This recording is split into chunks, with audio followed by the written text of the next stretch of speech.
நாம் இன்னைக்கு பார்க்கக்கூடிய ஆசனம் பாதகஸ்தாசனம். பாதகஸ்தாசனம் அப்படின்னு சொல்லக்கூடியது முன்னாடி வளையக்கூடியது. அதனுடைய பலம் அப்படின்னு சொல்லக்கூடியது முதுகெலும்புக்கு முன்னாடி வளையறதுக்கான சக்தி கிடைக்கும், வளையக்கூடிய ஃபிளெக்சிபிலிட்டி வந்து கிடைக்கும். தை மசில்ஸ் வந்து நல்லா டைட்டா இருக்கும். பிளட் சர்க்குலேஷன் தலைக்கு வரதுனால மைண்ட் வந்து நல்லா ஃப்ரீயா இருக்கு. வயது சம்பந்தமாக இருக்கக்கூடிய அசிடிட்டி பிரச்சனைகள் எல்லாம் வந்து பெண்களுக்கு இது நல்ல ஆசனம்.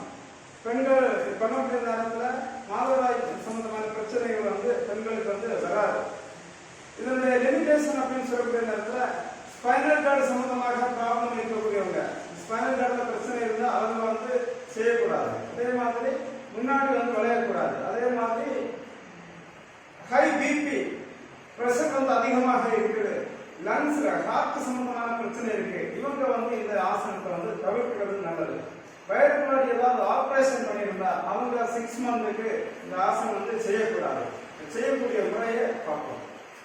உடம்பு நேரம் வச்சிருக்கணும், கை கால்கள் உடம்பு நேரம் நிமிர்ந்திருக்கணும், கை சேர்த்து வச்சுக்கணும்.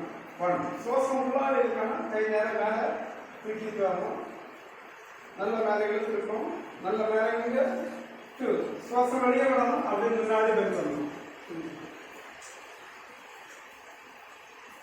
3 சுவாசம் உள்ளாடி இருக்கும், கை நேரம் மேலே பண்ணணும். 4 கை நல்லா ரிலீஸ் பண்ணணும், சைடில் திரும்பி இருக்கும். 1 சுவாசம் உள்ளாடி இருக்கணும், கை நேரம் மேலே பண்ணுவோம். 2 சுவாசம் வெளியே போகணும், இடுப்பிலிருந்து முன்னாடி பண்ணணும்.